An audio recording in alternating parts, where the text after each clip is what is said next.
Good morning, dear student. My name is Dr. Inderman Goyal.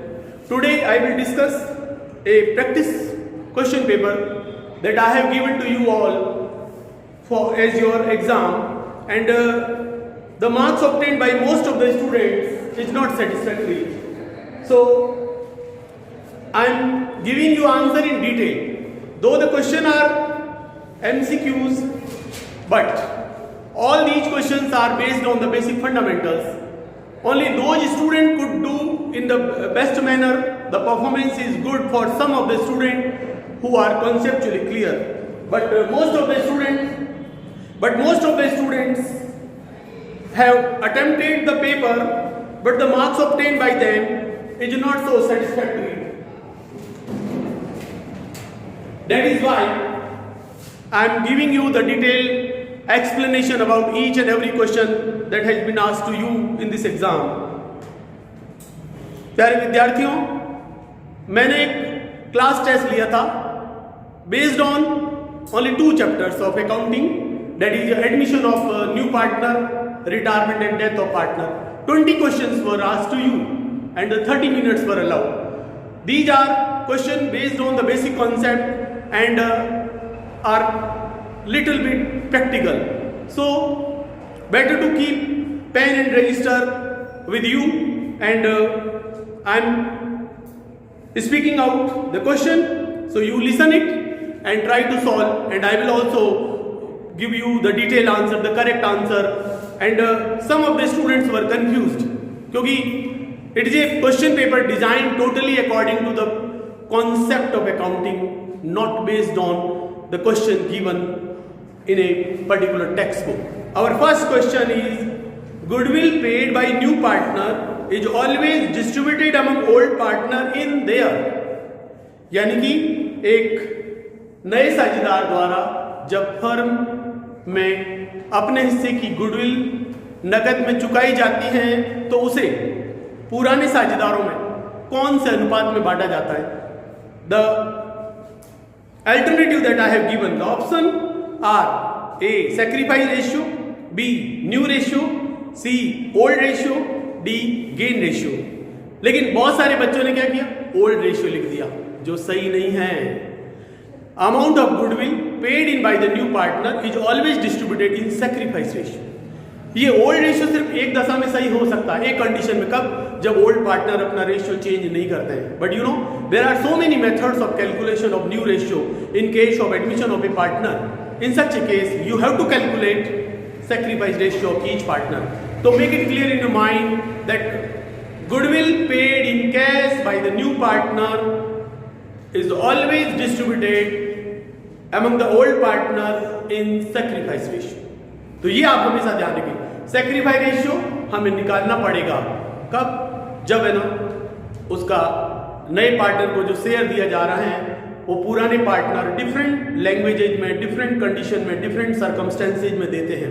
इसीलिए you know there are so many methods of calculation, and that is why the sacrifice ratio tends to be different than the old mutual ratio of the partner.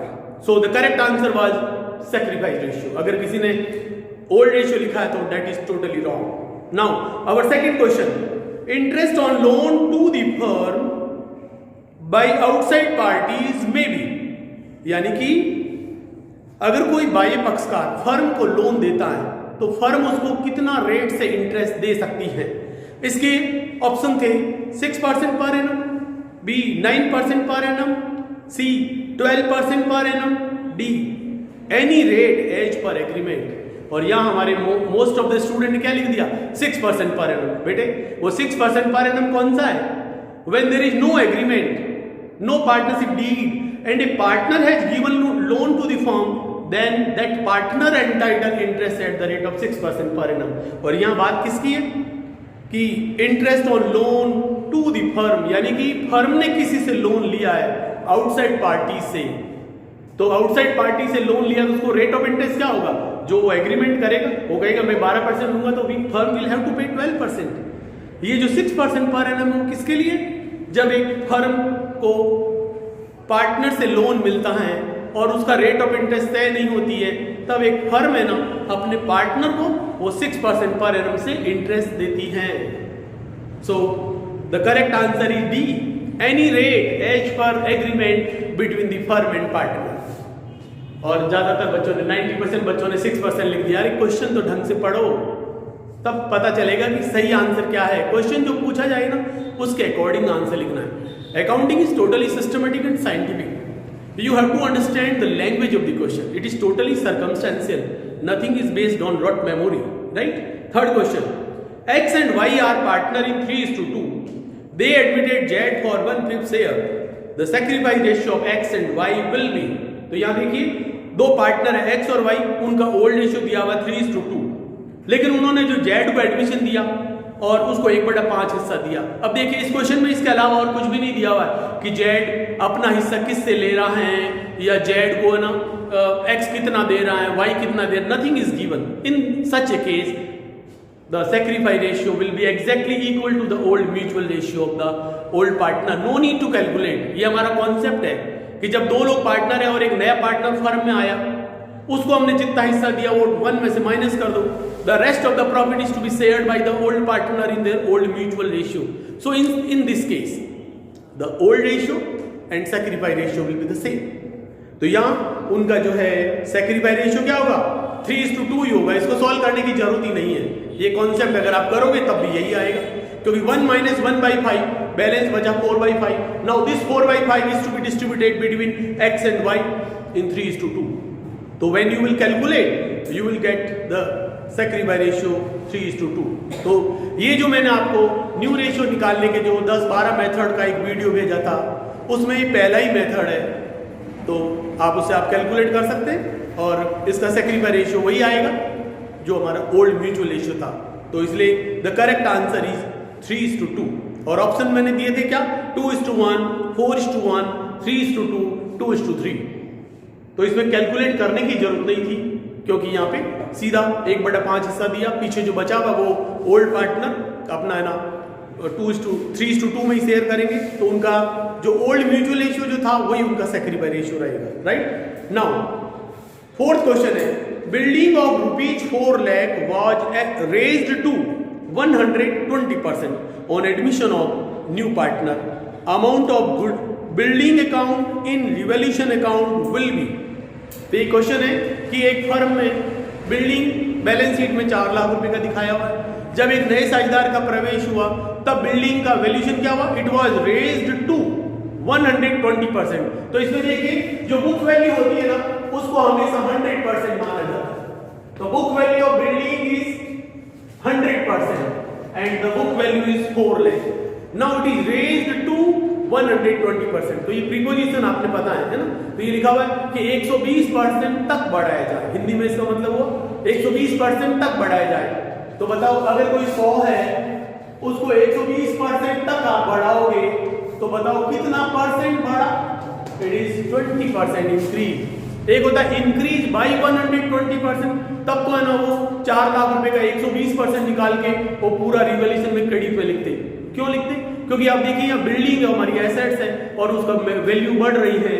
When the value of the building और assets increase there will be gain to the firm and income and gain are shown in the credit side of the revaluation account. और यहाँ पे language क्या है कि building जो 4 lakh rupees का दिखाया हुआ है उसको 120% तक बढ़ाना है.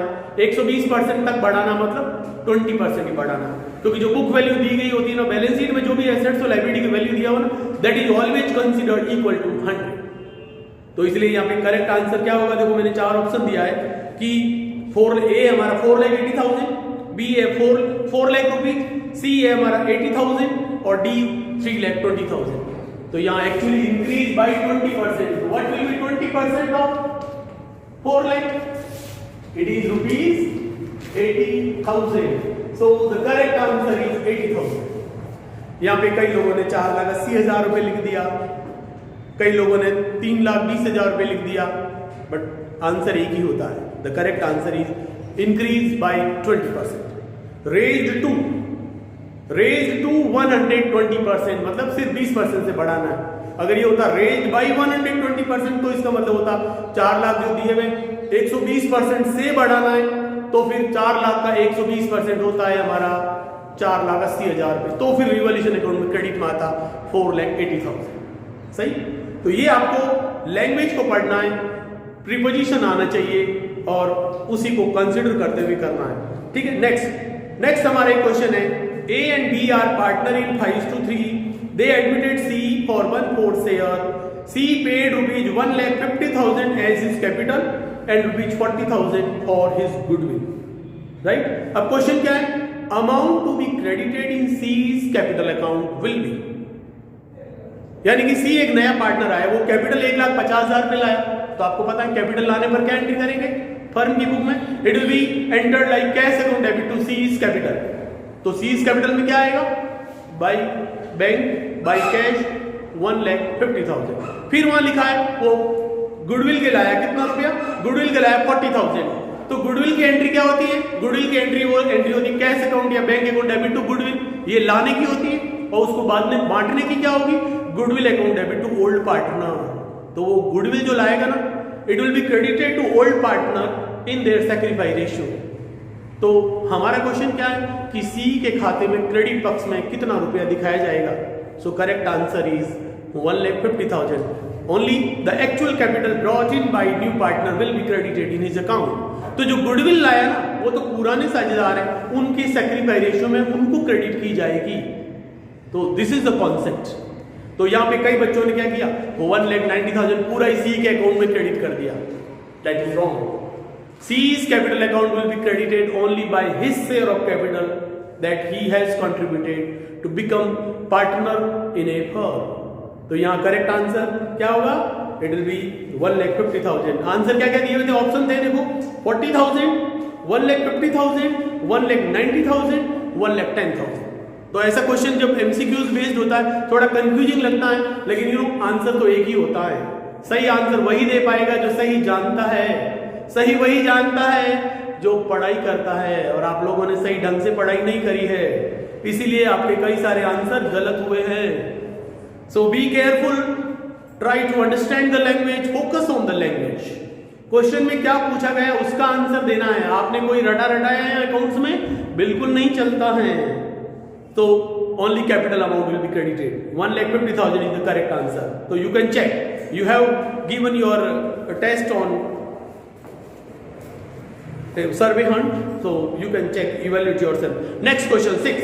Assets of a business is 5,60,000, liabilities are 1,80,000। तो देखिए assets है बिजनेस का 5,60,000 and liabilities are rupees 1,80,000। तो आप बताइए assets minus liabilities equal to क्या होता है? It is called as capital। ये हमारा फॉर्मूला है। कैपिटल का बताओ कितना हुआ? It is 16 minus 8, 8,413। 3,80,000 जो कैपिटल भी है और इसे नेटवर्थ भी बोलते हैं, शुद्ध संपत्तियों का मूल्य। और क्वेश्चन क्या देखो हमारा, it's purchase consideration is 5 lakh. So goodwill of this business is rupees कितना होगा? यानी कि यहाँ फर्म की गुडविल बतानी है, और आपको पता है गुडविल कैलकुलेट करने के हमारे 3 मेथड है। प्रॉफिट बेस्ड मेथड, जिसमें हम पास्ट ईयर के प्रॉफिट काम में लेते हैं। दूसरा है हिडन गुडविल मेथड, जिसे capital based method of goodwill कहते हैं। और तीसरा है assets and liability based method. इसमें क्या होता है, एक बिजनेस की एसेट्स में से लायबिलिटी घटाने पर जो नेटवर्थ आता है, अगर कोई बायर इस बिजनेस का कैपिटल से ज्यादा पेमेंट कर रहा है तो वो डिफरेंस होगा ना, that will be called as goodwill. तो यहाँ आप देखिए इस बिजनेस का नेटवर्थ या कैपिटल, शुद्ध संपत्तियों का मूल्य 3,80,000 रुपए है, और इस बिजनेस को बोलो कितने में खरीदा गया है? इस फर्म को 5 लाख में खरीदा है, तो 5 लाख में से 3,80,000 पे उसकी कैपिटल भी घटा दो। तो बताइए बायर ने इस बिजनेस का कितना रुपया एक्स्ट्रा पे करा है? 1,20,000। So the goodwill is 1,20,000 and this is the third method of calculation of goodwill, that is balance sheet based method, or you can say assets and liability based method of calculation of goodwill, right? तो correct answer is 1,20,000। यहाँ option तो 4 दिए थे मैंने, 3,80,000, 2 lakh, 1,40,000 and 1,20,000, but answer एक ही right है, 1,20,000। तो कंफ्यूजिंग लगता है लेकिन कंफ्यूजिंग है नहीं, इसलिए आप ढंग से पढ़ाई करें। Next one more question, 7th question था हमारा, the main object of preparation of memorandum revaluation account is, यानी कि एक साझेदारी फर्म में किसी नए साझेदार के प्रवेश पर जो स्मरणार्थ पुनर्मूल्यांकन खाता बनाया जाता है, उसका उद्देश्य क्या होता है? तो उसका उद्देश्य मैंने आपको जैसे बताया था, memorandum revaluation account is prepared when all the partners decides not to change book value of assets and liabilities even after revaluation. तब उसका इम्पैक्ट क्या होता है? ये अल्टरनेटिव क्या है और करेक्ट आंसर क्या है? देखो मैं बताता हूं। पहला लिखा हुआ है मेमोरेंडम रिवॉल्यूशन का क्या, not to change book value of assets and liability, यानी कि इसका उद्देश्य है एसेट्स और लायबिलिटी की बुक वैल्यू को चेंज नहीं करना। सही बात है, राइट है ये। दूसरा लिखा हुआ है presentation of assets and liabilities eight their old value, इसका मतलब यही होता है जब आप मेमोरेंडम रिवॉल्यूशन बनाएंगे तो उसके बाद में आपको जो book value of assets and liability वो चेंज नहीं करना पड़ेगा, तो ये भी बात राइट है। तीसरा क्या है, to transfer the effect of the revaluation in partners capital account. तो आपको पता है memorandum revaluation account is prepared in two parts. In upper part we calculate only profit और loss on revaluation and in the lower part we first distribute the original amount of profit in old ratio and then redistribute the same amount by passing a reverse entry. तो इन दो entry का effect क्या होता है कि वो part revolution का प्रॉफिट एंड लॉस जो भी होता है ना वो पार्टनर कैपिटल में ही मर्ज हो जाता है। तो हमारा जो थर्ड ऑप्शन है to transfer the effect of revaluation in partners capital account, तो ये भी राइट है। इसका मतलब करेक्ट आंसर क्या है, ऑल ऑफ दीज। और कई सारे बच्चों ने लिख दिया, पहला ही पढ़ लिया not to change book value of assets and liability, आगे का पढ़ा ही नहीं, उनको लगता है यही राइट होगा। नो, सारा पढ़ना चाहिए, पूरा क्वेश्चन पढ़ो फिर आंसर दो, पढ़ने के बाद हर एक पॉइंट को समझो। तो एक सिंपल सा क्वेश्चन था और ये जो तीन बातें लिखी मैंने, तीनों का मीनिंग एक ही होता है। अब बुक में आपको कोई क्वेश्चन सेम ऐसे ही दिया हुआ लेकिन एक ही आंसर दिया, बाकी दूसरे रॉन्ग दिए हुए, लेकिन हम जब क्वेश्चन बनाते हैं तो उसमें ऐसे न्यू आइडिया को इनकॉर्पोरेट कर देते हैं टू जज your actual proficiency, to what extent you have gone through the concept of accounting. So you must be conceptually clear, try to understand the language of the question, then only you will be able to solve in correct manner.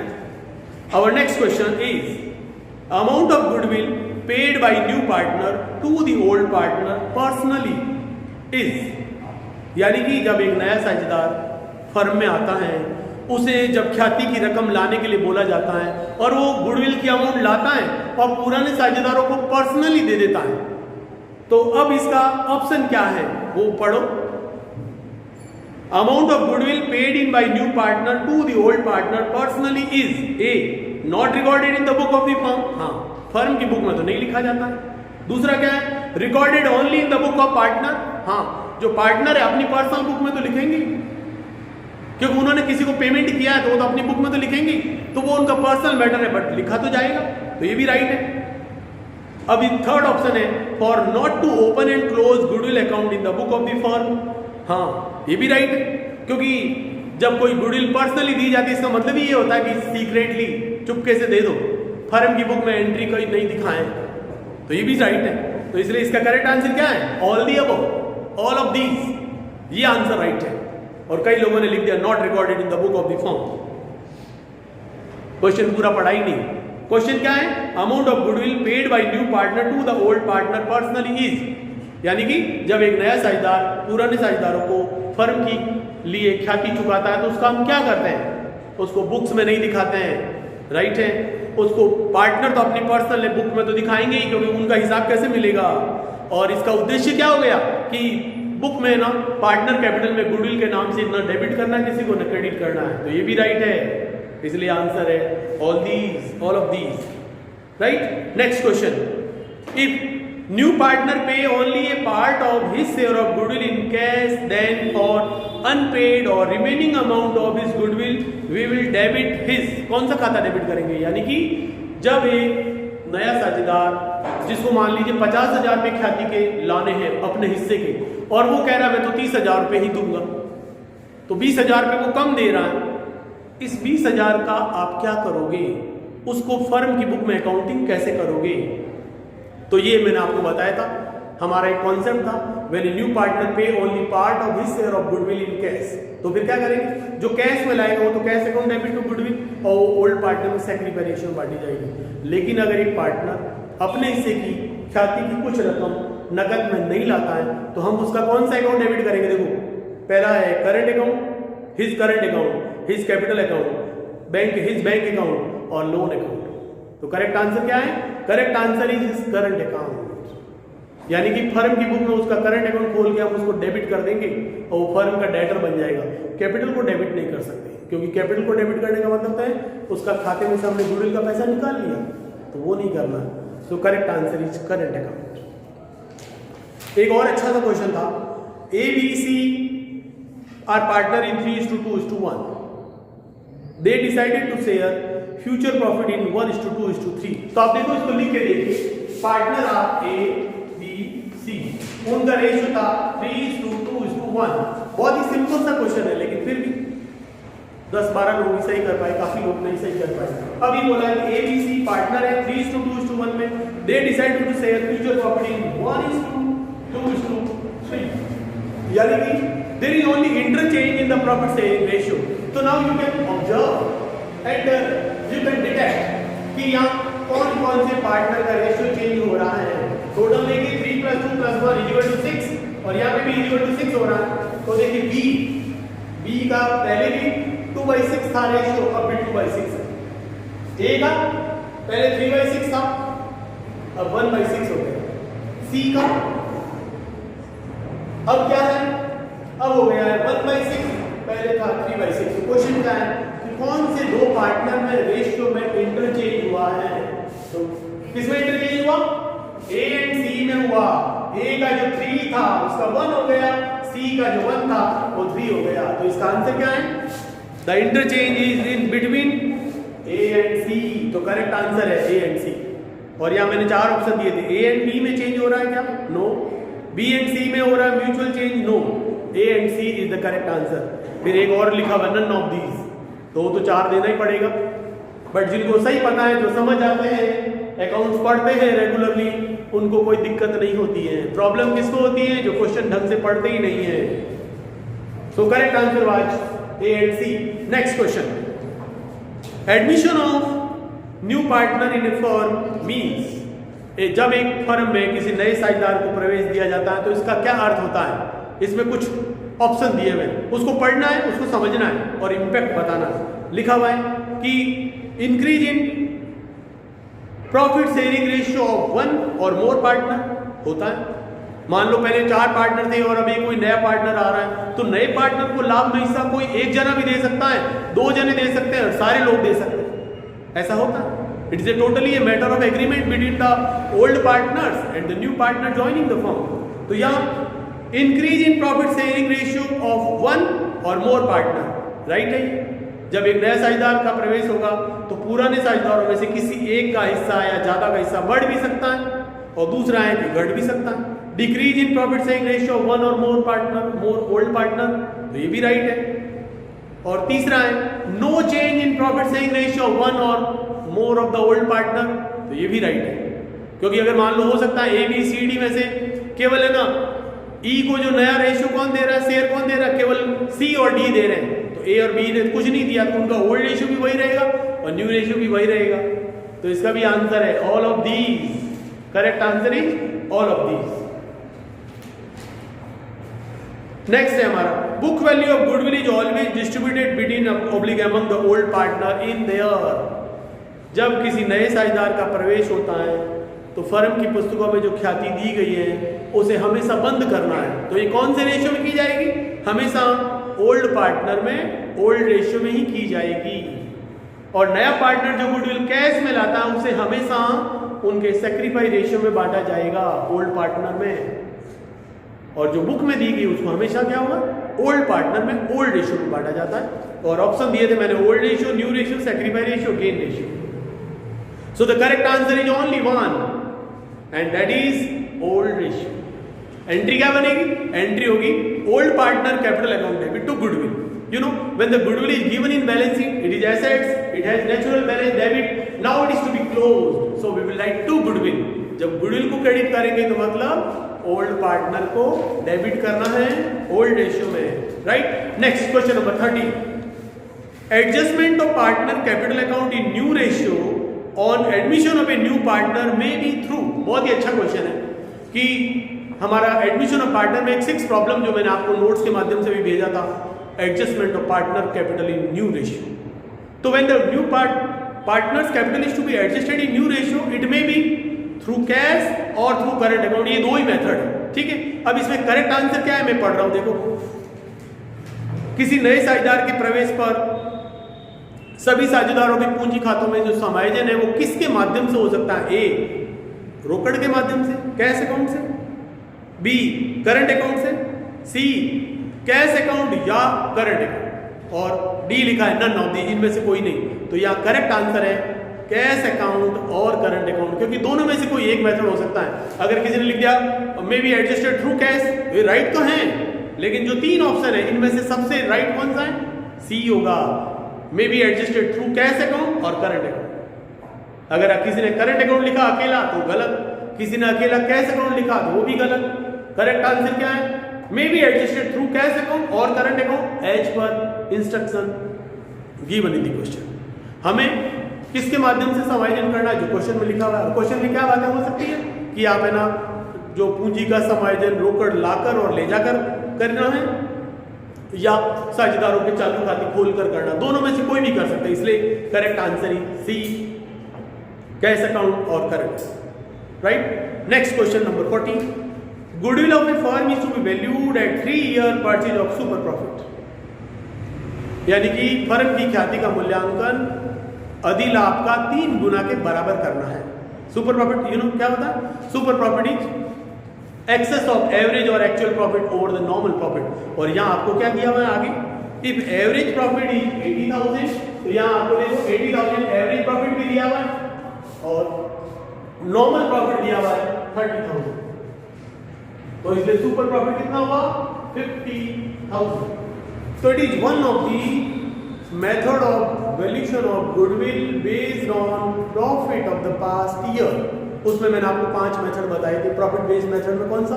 Simple average profit method, weighted average profit method, super profit method, capitalisation of super profit method and annuity method. It is third method. And super profit के आधार पे goodwill का valuation करना है। और क्या लिखा हुआ है? 3 year purchase of super profit. Super profit यहां नहीं दिया हुआ, लेकिन सुपर प्रॉफिट निकालने का आधार दिया हुआ। एवरेज प्रॉफिट 80,000 दिया हुआ, नॉर्मल प्रॉफिट भी डायरेक्ट दिया हुआ। अगर ये नहीं दिया होगा तो अपन निकालते। You know what is the formula for calculation of normal profit? It is capital employed into normal rate of profits. और नॉर्मल रेट आपको दे रखी होगी। What is normal rate? Normal rate is that minimum rate which should have been earned by the business for the survival, and it will be given in the question, so you need not bother about the rate. We are to apply that rate which is actually given in the question. So in this case 3 year purchase of super profit, this is super profit, right? And 3 year purchase का मतलब है 3 से multiply करो, 4 year purchase का मतलब 4 से multiply करो। What do you mean by year of purchase? ये लाभों का क्रय का आशय क्या होता है?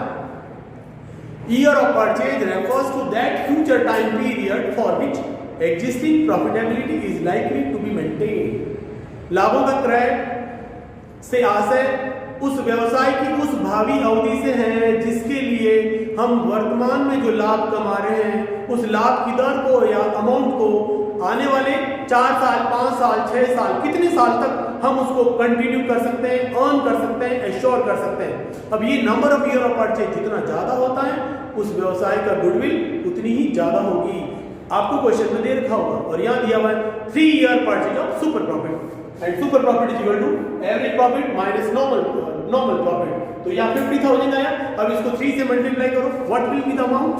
It will be 1,50,000 and the option given to you are rupees 2,40,000, rupees 1,50,000, rupees 90,000, rupees 1,10,000। अब इन चारों में से एक ही राइट है and that is 1,50,000।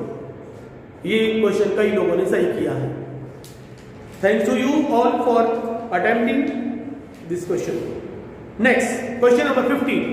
We will discuss 20 questions and this is 15 going on.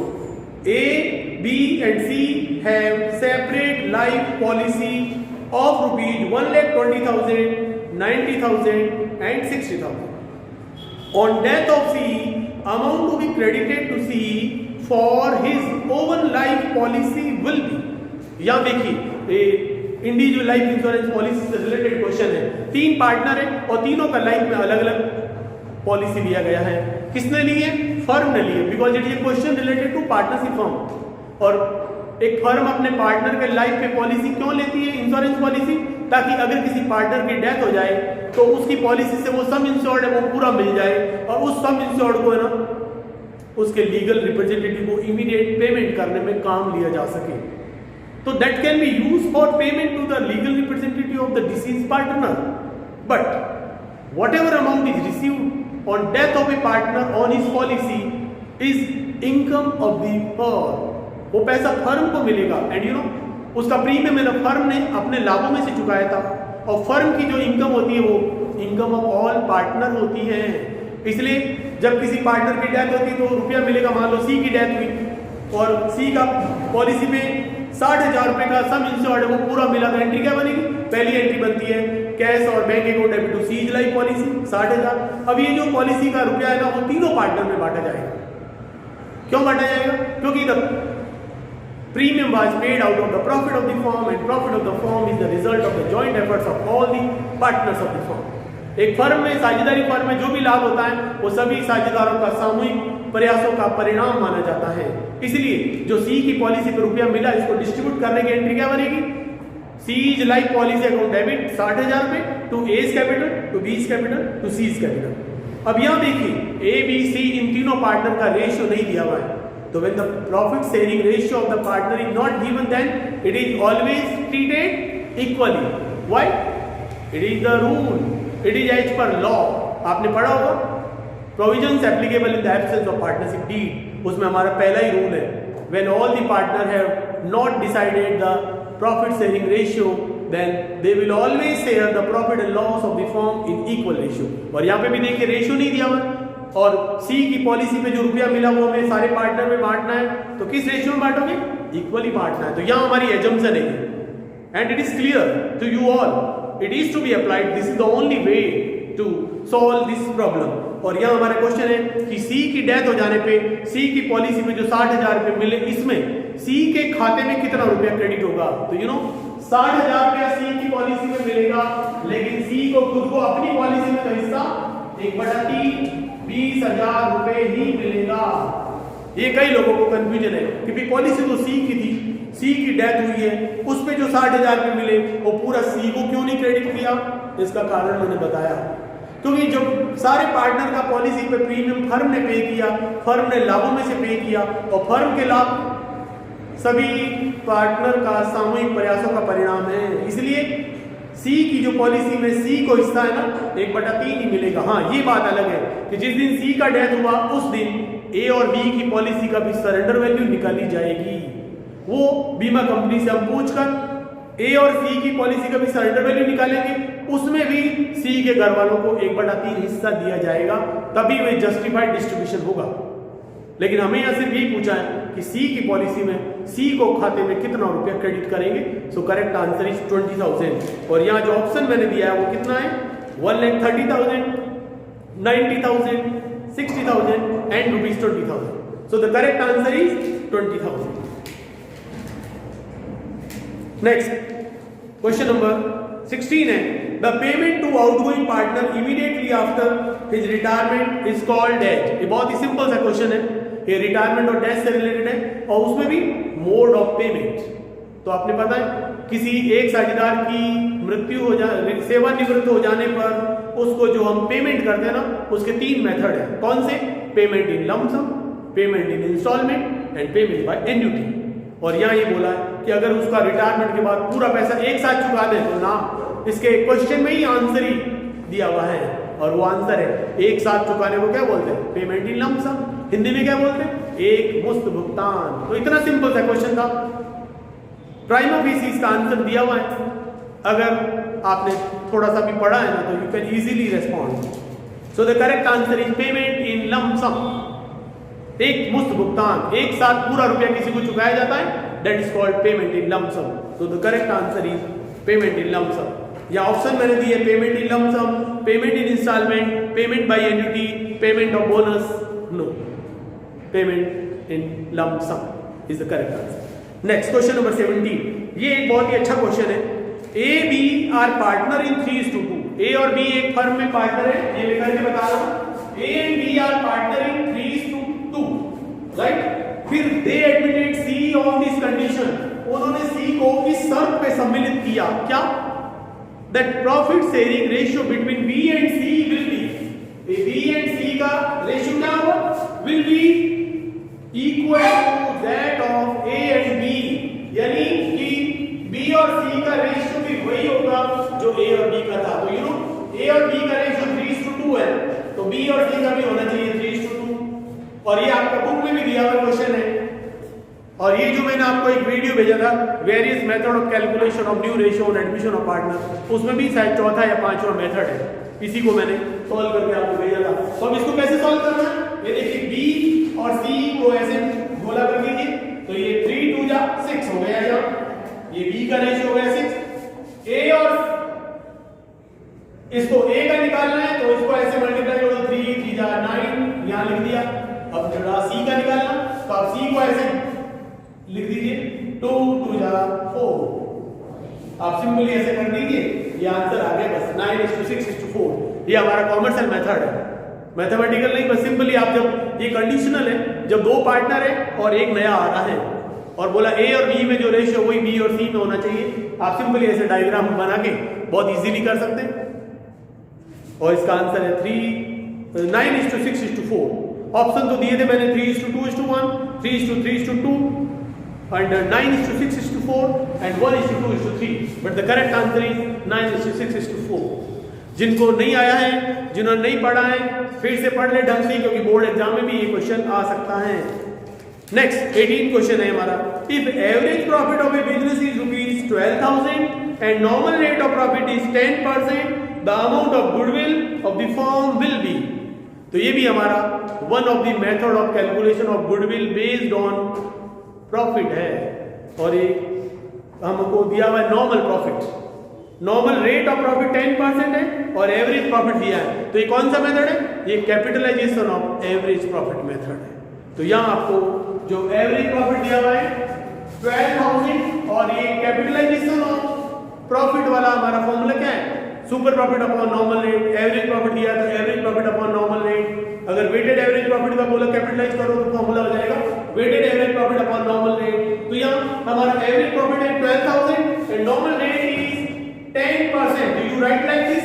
And then you will write 12,000 upon 10 और ये into 100 हो जाएगा and the amount will be rupees 1,20,000. You know, such a simple question, but many students fails to reply in correct manner क्योंकि वो सारा detail में पढ़ते ही नहीं है। आपको दिया, अब आपने पढ़ा होगा कैपिटलाइजेशन ऑफ सुपर प्रॉफिट, लेकिन यहाँ एग्जाम में एवरेज प्रॉफिट आ गया, वेटेड एवरेज प्रॉफिट भी आ सकता है, तो जो क्वेश्चन में प्रॉफिट दिया उसी को तो कैपिटलाइज करना था, तो एवरेज प्रॉफिट का करना है। यहाँ आंसर होगा 1,20,000. Now second last question of this paper, if total amount payable to C on his retirement is rupees 1,50,000, it is payable in 3 equal annual installment of rupees 50,000 plus 10% per annum interest extra on outstanding amount, then the total amount of second installment will be। ये थोड़ा सा अच्छा question था जिसे आपको इस तरह से करना था कि टोटल पेमेंट कितना करना है, देखो 1,50,000 और 1,50,000 का 3 इंस्टॉलमेंट आप बनाओगे तो कितनी होगी? एक इंस्टॉलमेंट 50,000 की होगी, पीछे क्या बचेगा? 1 लाख बचेगा। सेकंड इंस्टॉलमेंट सेकंड ईयर के लिए हमारा आउटस्टैंडिंग अमाउंट कितना हुआ? 1 लाख, उसमें से आप 50,000 पे करोगे तो बैलेंस बचेगा again 50,000 and third instalment will be paid at end of the third year, right. अब हमारा क्वेश्चन है कि सेकेंड इंस्टॉलमेंट में टोटल अमाउंट कितना होगा? तो देखिए फर्स्ट इंस्टॉलमेंट में तो होगा 50,000 रुपए प्लस 1,50,000 का 10% ब्याज 15,000, तो वो तो हो जाएगी 65,000। हमारे को पूछा सेकेंड इंस्टॉलमेंट का टोटल अमाउंट क्या होगा, तो प्रिंसिपल अमाउंट तो उसका 50,000, लेकिन ब्याज पूरा 1,00,000 रुपए का लगेगा। 1,00,000 का 10% ब्याज 1 साल का कितना होता है? 10,000। तो अमाउंट ऑफ इंस्टॉलमेंट कितनी होगी? 60,000। 10,000 तो प्रिंसिपल अमाउंट और 10,000 रुपए ब्याज 10% से किस पर? 1,00,000 रुपए। थर्ड इंस्टॉलमेंट 50,000 की होगी, लेकिन उसमें ब्याज भी 50,000 का ही लगेगा, 5,000। तो थर्ड इंस्टॉलमेंट हमारी 55,000 की होगी, सेकंड इंस्टॉलमेंट 60,000 की होगी और फर्स्ट इंस्टॉलमेंट 65,000। तो हमें पूछा था कि सेकंड इंस्टॉलमेंट की अमाउंट क्या होगी, दैट विल बी 60,000। हमने ऑप्शन दिया आपको 1,50,000, 1,10,000, 60,000, 55,000। इन चारों में से एक आंसर छुपा हुआ है, वही आपको ढूंढ कर निकालना है। लेकिन वही निकाल सकते हैं लोग जिन्होंने इसको पूरा अच्छी तरह से पढ़ा है, जो ये जानते हैं कि इंटरेस्ट कैसे लिया जाता है। Interest is always a matter of time, it is charge on a certain rate on outstanding balance. तो 1.5 लाख में से 50,000 रुपये आपने फर्स्ट ईयर के एंड में दे दिया तो 1 लाख रुपए बचा।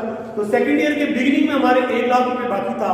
अब ब्याज तो पूरा 1 लाख रुपए का 10% लगेगा और इंस्टॉलमेंट का प्रिंसिपल अमाउंट है 50,000, इसलिए टोटल पेमेंट हो गया 50 और 10 60,000 रुपए, right. So correct answer is 60,000। ये 30-40% बच्चों ने सही किया है और बाकी बच्चे सही नहीं कर पाए। लास्ट क्वेश्चन एक और जो इसी में पूछा गया आपका, amount of profit and loss account given in asset side of the balance sheet represent, यानी कि अगर किसी फर्म की बैलेंस शीट में एसेट साइड में P&L का अमाउंट दिया हुआ है तो वो क्या रिप्रेजेंट करता है, इसको देखो ऑप्शन ध्यान से पढ़ना, तब आपको ये समझ में आएगा कि इसका आंसर क्या है। पहला ऑप्शन दिया मैंने accumulated loss of the past year, यानी कि ये पिछले सालों की संचित हानि है। हाँ है, बिल्कुल राइट, क्योंकि P&L का बैलेंस होता है ना, वो बैलेंस शीट में दिया, लायबिलिटी में दिया तो वो संचित लाभ है, एक्यूमुलेटेड प्रॉफिट है, और एसेट्स में दिया तो एक्यूमुलेटेड लॉस है। एक्यूमुलेटेड का मतलब संचित होता है। अभी ऑप्शन क्या है, undistributed loss of the past year, ये भी राइट है। अनडिस्ट्रीब्यूटेड मतलब पिछले सालों का वह हानि जो साझेदारों में वितरित नहीं की गई, उनके कैपिटल अकाउंट में डेबिट नहीं की गई, तो this is option is also correct. Third है debit balance of past year, debit balance of profit and loss of past year, this is also correct, क्योंकि जो भी आइटम एसेट साइड में दिए उन सबका नेचुरल बैलेंस हमेशा डेबिट होता है। तो what is correct answer, all of these. तो ये हमारा पेपर था और इनका इस तरह से सॉल्यूशन करना था। सिर्फ 2 बच्चों के, एक के 100 में से 100 आया है, यानी कि 100% सही हुआ है। एक स्टूडेंट के 95% आए हैं, बाकी ज्यादातर बच्चों के अराउंड 50-60 आए। तो you need to work hard, be serious and work hard, keep your efforts continue. If you really want to perform in the best manner, you must put your sincere efforts, your hard work for achievement in the board exam. 12th standard exam is very much important in the life of every student because it is a board exam and it will be the basis for your advanced education, for admission in any professional class for subsequent year to build up your academic career. So be serious and try to go through once again, and in next exam you must be much more cautious and try to get more marks. Thank you very much for watching this video.